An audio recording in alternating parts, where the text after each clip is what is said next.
नमस्कार, मैं हूं निखिल कुमार और आप देख रहे हैं वरिष्ठ नागरिक केसरी क्लब का फेसबुक पेज। जैसा कि आप जानते हैं कि हमने एक खास बातचीत का सिलसिला हमारे ब्रांच हेड के साथ शुरू किया है और आज इसी ब्रांच हेड की खास बातचीत में हमारे खास मेहमान हैं मॉडल टाउन ब्रांच से मैम बीनू चौहान। नमस्कार, आप सबको मेरा हार्दिक नमस्कार। मैं Binu Chauhan, model branch head, आप सबके सामने आज आई हूँ अपने दिल की बात कहने के लिए। शुक्रिया मैम। तो आज हम मैम से जानेंगे कि उनका वीएनकेसी के साथ किस तरह का सफ़र रहा, उनके अनुभव किस तरह के रहे, उनसे इंस्पिरेशन कितने लोगों को मिली, उन्हें खुद क्लब से जुड़ने की इंस्पिरेशन कैसे मिली, वो कहानियाँ, ये सब हम जानेंगे आज की खास बातचीत में। नमस्कार मैम। नमस्कार। कैसे हैं मैम? बहुत अच्छे। मैम, वरिष्ठ नागरिक केसरी क्लब एक बहुत बड़ा क्लब, एक यूनिक सोच के साथ जी। आपने कब ज्वाइन किया? मुझे असल में जब बच्चे मेरे कॉलेज में आ गए और मेरा काफ़ी समय मेरा खाली रहता था, तो तभी मेरा इंटरेक्शन मधु नागपाल जी से हुआ, जो कि मॉल टाउन में ही रहती थी और अब तो खैर वहाँ से शिफ्ट हो गई हैं। तो उन्होंने मेरे को कहा कि बीनू, आप बहुत एक्टिव हैं और आप हर जगह बड़े एंथुसियास्टिकली पार्टिसिपेट करते हैं, जी। तो आप हमारे इसमें भी आ जाओ, पंजाब केसरी वरिष्ठ नागरिक केसरी क्लब में।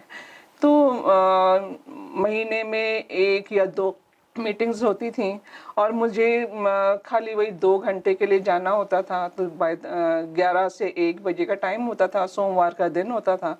तो मेरे लिए वो बड़ा कन्वीनियंट टाइम था कि मैं अपने घर के कामों से और बच्चों को स्कूल कॉलेज जिसको जहाँ जहाँ जाना है उनके उस सबसे फ्री होकर के फिर मैं अपना वहाँ चले जाती थी। तो मेरे को लगा कि बहुत ही मेरा यूज़फुल टाइम मैं अच्छे कॉज के लिए दे रही हूँ। और वहाँ जा कर के जब मैंने देखा कि जितने भी सीनियर सिटीजन्स थे वो सारे वही 60+ वाले थे, सिवाय मुझे छोड़ करके क्योंकि उस वक्त जब ये शुरू हुआ था तब ये क्राइटेरिया था कि 60+ को लेंगे। जी। बट मेरे अंदर ऐसा कुछ नहीं था, मेरा तो बस सेवा भाव था मन में कि मैं जाऊं कहीं पर मेरा अच्छे से समय व्यतीत हो और मैं अपना कुछ यूज़फुल टाइम कुछ कहीं पर दे सकूं, कुछ सीख सकूं उन लोग से। और शुरू शुरू में जैसे 2-4 साल ऐसी था कि ज़्यादातर सीनियर सिटीजन्स का नाम लेते ही ऐसा होता था कि आप तो बस भजन कीर्तन कर लो या फिर आप हेल्थ इश्यूज होते हैं उनके वो देख लो या फिर उनकी वो अपने प्रॉपर्टी से रिलेटेड बिल्कुल। होते हैं जी। चीज़ें। तो उनकी अपनी ज़िंदगी का पूरा समय इतना व्यतीत करने के बाद और फिर जब वो लगता है कि हम अब इस पड़ाव पर आ गए हैं कि अब हमें एंजॉय करना चाहिए, अब हमें पर कोई सब अपनी जिम्मेदारियों से फ्री हो चुके होते हैं, बट स्टिल वो जिम्मेदारियां निभाते निभाते सब ऐसे निराश और उदास से बैठे होते थे वहाँ पर। उनका वो चेहरा देख करके मुझे लगता था नहीं, इन लोगों को कुछ खुशियाँ देनी चाहिए, बांटनी चाहिए आपस में और कुछ ऐसा हमें प्रोग्राम करना चाहिए जिससे हम इनके चेहरों पे खुशी ला सकें। जी। तो उनकी वो लोग अपनी अपनी बातें करते थे लेकिन मेरे दिमाग में अपना कुछ नया नया चलता रहता था कि मैं इनका कैसे एंटरटेन करूं। और फिर 4 साल ऐसे बीत गए। फिर बीच बीच में जैसे एनुअल प्रोग्राम होते थे, कभी फैंसी ड्रेस हो रहा है, कभी कोई एक्टिविटी हो रही है, तो उसमें मैं उनको पार्टिसिपेट करवाती थी, उनको हिंट देती थी कि आप ना जेलर बनो, किसी को नारद मुनि बोल दिया कि आप नारद मुनि बनो। तो इस तरह से सभी बड़े एंथुसियास्टिकली पार्टिसिपेट भी करते थे। और बेस्ट पार्ट मुझे ये लगता था कि अगर मैं किसी को कहती थी कि आपको इतने बजे आना है, आज हमने स्किट की तैयारी करनी है, आज हमने इस ड्रामे की तैयारी करनी है या इस डांस की तैयारी करनी है, मतलब कि वो सारी दुनिया जहान के सारे काम छोड़ करके वो वहां पर पहुंच जाते थे। जी मैम। तो उनको देख करके मुझे इंस्पिरेशन मिलती थी कि देखो मैंने बोला और ये यहाँ पर आ गए, तो मैं क्यों पीछे रहूं, मुझे भी टाइमली वहां पर पहुंचना चाहिए और उनके साथ उनको सपोर्ट करना चाहिए। हर उनकी उनकी होता है कि आपने लाइफ टाइम में बहुत कुछ सोचा होता है कि जी। हम ये करेंगे वो जी, करेंगे, लेकिन नहीं हो आप पाता है कई नहीं कर बार। जी। पाते, रह जाती हैं चीज़ें। फिर भी एक मन में रहता है कि नहीं, हाँ काश मुझे मौका मिला होता तो मैं गाना गाती, काश मुझे मौका मिला होता तो जी, जी, मैं जी। हाँ जी। इसमें ये करती। तो वो प्लेटफॉर्म हमें वीएनकेसी में हमने सीनियर सिटीजन्स को देखा कि उनको वो मिला और उन्होंने बड़े अच्छे से उसमें पार्टिसिपेट भी किया।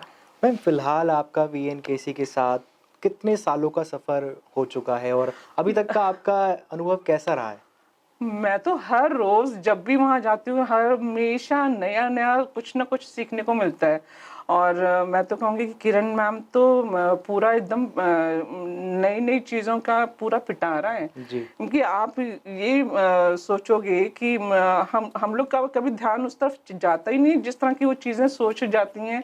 तो वही होता है कि आप किसी चीज़ की जब डेप्थ में जाते हो तो आपको पता चलता है कि हाँ ये चीज़ इसमें हम बेस्ट कर सकते हैं। जैसे कि मुझे एक बड़ा अच्छा एक उनका एक या अच्छा लगा कि समाज में आप देखेंगे कि सास बहू इनके आपस के भले ही टर्म्स अच्छे हैं, बट वो सोसाइटी में कुछ इस तरह से प्रेजेंट होने लग गए हैं कि हमेशा सास ही कल्प्रिट नजर आती है। जी, तो उन्होंने उस चीज को एक नया वो दिया कि मदर इन लव, है ना, डॉटर इन लव। तो मतलब कि अपने आप ही आपने जब वो वर्ड ही चेंज कर दिया तो अपने आप आपकी सोच भी चेंज हो जाती है। तो मैं को उनको सल्यूट करूंगी कि भाई जिस तरह से उन्होंने ये चीजें सोची, तो आज वो सोच रही है, कल को और आने वाली जनरेशन भी अगर इस तरह से अच्छा सोचे तो हम बहुत अच्छा समाज बना सकते हैं। मतलब जितनी भी कुरीतियां हैं उनकी मेनली होता क्या है कि घर होता है, छोटा सा यूनिट है।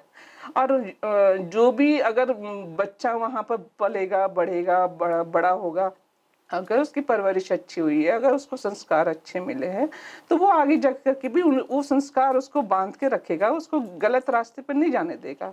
क्योंकि तो वही बात है कि हमारी सबसे ज्यादा जिम्मेदारी आती है माँ के ऊपर कि अगर बच्चा गलत हुआ तो हर कोई कहेगा कि माँ ने इसको सिखाया नहीं, समझाया नहीं।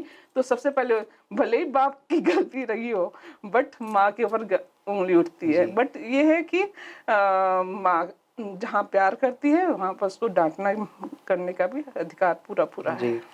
मैम अभी आपको कितने साल हो चुके हैं वीएनकेसी से जुड़े? 12 साल तो हो ही गए हैं, 12-13 साल। लगभग बहुत लंबा टेन्योर एक हाँ, हो उनकी चुका है। काफ़ी 1 लंबा डिकेड टेन्योर तो हो हो गया ही है। गया मुझे। हाँ, काफ़ी तो लंबा क्योंकि टेन्योर हो पहले तो गया है। मैंने ऐसी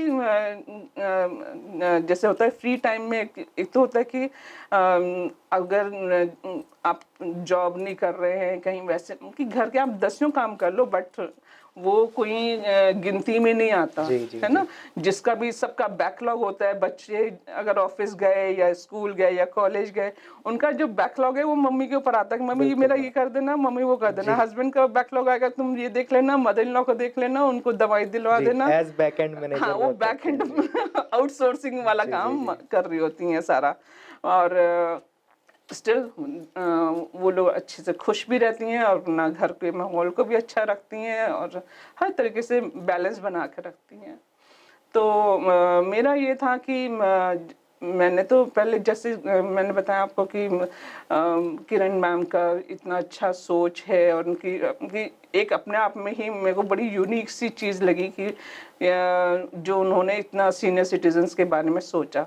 बाकी it's a really difficult task कि जो कहती हैं कि घर में एक बुजुर्ग को संभालना कितना मुश्किल हो जाता है, तो इतने सारे लोगों को संभालना, जी मैम, काफ़ी बड़ा दैट्स परिवार है हैट्स ऑफ आपका। To her. जी। देन सेकेंडली उनकी एक अच्छी बात मेरे को ये लगी कि उन्होंने हमेशा हम लोग के उसमें कभी कोई अड़चन नहीं, हमेशा फ्री हैंड दिया हमें जी। कि आपको जो करना है जैसे करना है अपनी ब्रांच को आप अपने तरीके से चलाओ। तो वो भी एक बहुत बड़ी बात है। तो हमें जब ऐसे फ्री हैंड मिल गया तो मैंने एक्चुअली हुआ क्या कि हमारी जो ब्रांच हेड मंजू लाल पहले थी, हैं अभी भी वो वही हैं, बट ये है कि थोड़ा सा हेल्थ इश्यूज की वजह से वो नहीं आ पाती हैं, जी। तो फिर मैंने उनकी जगह पर टेक ओवर करा। तो जिस सर्कमस्टांसिस में मैंने उनकी जगह पर मैं आई और मैंने चीज़ों को संभाला, तो मैं उनको बड़ी क्लोजली ऑब्जर्व करती थी किस तरह से वो चलाती हैं करती हैं और किस तरह से हम सारा मैनेजमेंट होता है। तो फिर मैंने भी धीरे धीरे करना शुरू करा। क्योंकि पहले तो शुरू में हम लोग जब जाते थे, मैं तो जस्ट ये तो था कि 2 घंटे हुए, उसके बाद सबको प्रसाद बांटना है तो उसमें सबको बांटा, और सब नेक्स्ट जो भी हमने मीटिंग करनी उसकी अनाउंसमेंट करी और सब चले जाते थे अपने अपने घर।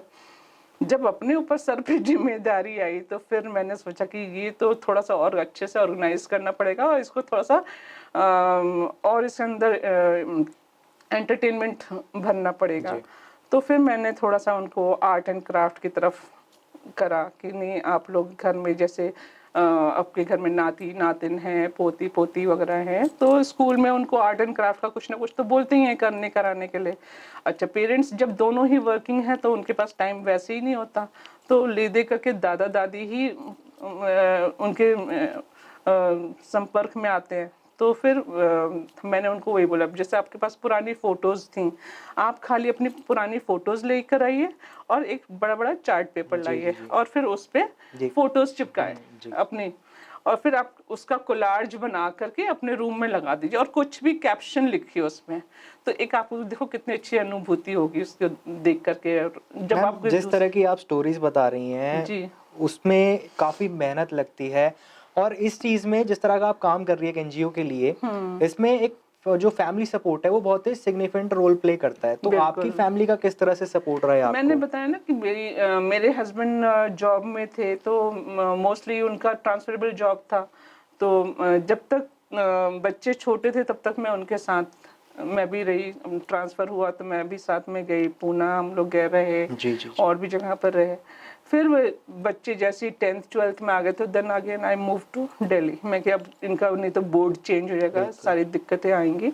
तो मैंने फिर सोचा कि यहाँ पर इन लॉज वगैरह भी हैं, और ये ऐसी एक क्रुशियल स्टेज होती है जब बच्चे बहुत बिगड़ने के चांसेस इनके बहुत होते हैं। और ऐसे में अगर मेरे सपोर्ट में अगर मेरे इन लॉज या और भी फैमिली मेम्बर्स ना होते तो कंट्रोल करना बड़ा मुश्किल है। और सब एक ही एज ग्रुप में थे बच्चे। तो ये था कि गॉड विलिंगली सब तरफ से सबका बहुत सपोर्ट रहा, और father in law, mother in law, वो लोग भी सब, जहाँ भी मैं मीटिंग में जाती थी तो उनको भी मैं लेके जाती थी साथ में, और हर उसमें एक्टिविटी में पार्टिसिपेट कराते थे। एक बहुत ही अच्छा वाक़या था कि हम लोग को पहली बार जब ये फैशन शो का हुआ ललित होटल में, तो मैम ने बोला कि हर एक ब्रांच से 5-5 हम मेंबर्स सेलेक्ट करेंगे, और हम ब्रांच हेड्स के ऊपर जिम्मेदारी डाल दी कि तुम लोग सेलेक्ट करो। फिर उन्होंने बोला कि उपेंद्र जी आएंगे और वो फाइनल वो करेंगे। तो हमने 10 फाइनल करे, उसमें से उन्होंने फिर 5 फाइनल करे। तो फादर इन लॉ काफ़ी टॉल और स्लिम और उनकी अच्छे पर्सनालिटी वाले थे, और मदर इन लॉ जैसे कि हम लोग वो पल्लू उल्लू लेकर के रखती थी। तो फादर इन लॉ कहने नहीं नहीं तुम्हारा सिलेक्शन नहीं होगा, देखना मेरा ही सिलेक्शन होगा। तो वो बड़े कॉन्फिडेंट थे, बट ये था कि वो स्टिक लेकर चलते थे, थोड़ा सा लिम्पिंग प्रॉब्लम थी उनको पैर में, तो वो वैसे चलते थे। तो जब उपेंद्र आए तो उपेंद्र ने बोला कि नहीं, हम तो आपकी मदर इन लॉ को लेंगे, और ये हम इनको प्रेजेंट करेंगे एज ए प्रतिभा पाटिल, जो पल्लू लेकर चलती हैं, और वो उनको हम करेंगे। और वो तो सुनकर के उनको जब पता चला कि 5 नाम में मेरा नाम नहीं है, उनको बड़ा वो लगा कि नहीं ये तो गलत हो गया। मैं तो बड़ा कॉन्फिडेंट था कि मैं तो सेलेक्ट हो जाऊंगा, और मेरे को सेलेक्ट नहीं करा। तो फिर खैर उनको बड़ी मुश्किल से उनको सांत्वना दिया कि नहीं, उसमें एक ही बात है, आप हो या मदर इन लॉ हो, बात तो एक ही है। आप एक फैमिली को, एक फैमिली से एक ही को ले सकते थे ना, आप दोनों को ले लेते तो फिर तो इस तरह से उनको उनके ऐसे होता है कि बड़े जरूर हो जाते हैं, लेकिन उनके अंदर का जो बच्चा होता है, बचपना जो होता है, वो भी बच्चों की तरह से जैसे रूठ जाते हैं, उनको मनाना करना, क्योंकि एक एक स्टेप पे वो भी बड़ा एक इंटरेस्टिंग फेज। मैम आपकी स्टोरी से पता लग रहा है कि आपकी 12-13 साल की काफी मेमोरेबल मेमोरीज हैं, बहुत ज्यादा, बोलने लगो तो आई थिंक सुबह से शाम हो जाएगी और खत्म नहीं होगी। मैम मेरा एक लास्ट सवाल आपसे ये रहेगा कि आप सोसाइटी के टुवर्ड की सीनियर सिटीजन्स को लेकर उनका बिहेवियर कैसा हो, फैमिलीज का बिहेवियर कैसा हो, आपका सोसाइटी के नाम कोई मैसेज? सोसाइटी के लिए मेरा मैसेज तो यही रहेगा कि हम होता ये है कि आज की जनरेशन में आप देख ही रहे हो, न्यूक्लियर फैमिली होती जा रही है, जी जॉइंट मैम। फैमिली एक तरह से धीरे धीरे खत्म सी खत्म हो होती रही जा है, जी। रही है। बट अब धीरे धीरे जैसे जैसे हस्बैंड वाइफ दोनों वर्किंग होने लग गए, तो उन्होंने भी समझा कि नहीं, जॉइंट फैमिली हमारे लिए इम्पोर्टेंट है। हम कब तक बच्चों को सर्वेंट के भरोसे छोड़ सकते हैं, तो एटलीस्ट पेरेंट्स को हमारी ज़रूरत है, कि हम दोनों ही एक दूसरे के पूरक हैं। उनको हमारी ज़रूरत है, उन्हें हमें उनकी ज़रूरत है, तो हम दोनों एक दूसरे का तालमेल करके चलें तो ही अच्छा है। और उसमें सबसे बेस्ट पार्ट ये रहता है कि हम दूसरों में गलतियां निकालने से तो अच्छा है कि हम अपने आप को करेक्ट करें, जी। अपने आप को सुधारें, कि अगर बाई चांस हमसे कोई गलती हो जाए या हम कुछ गलत कहने वाले हों, तो हम अपने आप को सुधारें, इंस्टेड कि हम दूसरों को बार बार पॉइंट आउट कर रहे हैं, नहीं नहीं तुमने गलत करा, तुम ये गलत कर रहे हो, तुम वो कर रहे हो। अगर हम अपने टाइम को याद करें तो अपने आप वो प्रॉब्लम सॉल्व हो जाती हैं। वही जो है, आज कल और आज, जी, कल आज और कल सॉरी। जी मैम। तो वही वाली सिचुएशन है, अगर हम अपने आप को अपने पास्ट में रखें तो हम अपने आप वो प्रॉब्लम सॉल्व हो जाती है। कि हमें लगेगा, हम एक्सपेक्टेशन हमारी रहती है कि नहीं, बच्चे ये नहीं सुनते, बच्चे ये नहीं करते, वो नहीं करते। लेकिन हम जब अपने आप को वहाँ पर रखते हैं कि हम भी तो ऐसे थे, हम भी तो ऐसे कर रहे थे, जब हमारी शादी हुई थी, जब हम ऐसे बच्चे जी, थे, जी। तो हम भी तो ऐसे कर रहे थे। तो धीरे धीरे मेच्योरिटी आती है, अपने अपने आप जिम्मेदारियां आती हैं, और सब चीज़ें स्मूथली फिर अपने ट्रैक पे आ जाती हैं। Thank you ma'am. Thank you so much. तो आज हमारी खास बातचीत में मेहमान थी मॉडल टाउन की ब्रांच हेड बीनू चौहान जी। ऐसे ही ब्रांच हेड के इंटरव्यू हम आपके लिए लाते रहेंगे, उनके खास अनुभव आपसे शेयर करवाते रहेंगे। तब तक के लिए देखते रहिए वरिष्ठ नागरिक केसरी क्लब का फेसबुक पेज। नमस्कार। Thank you thank ma'am. You, नमस्कार।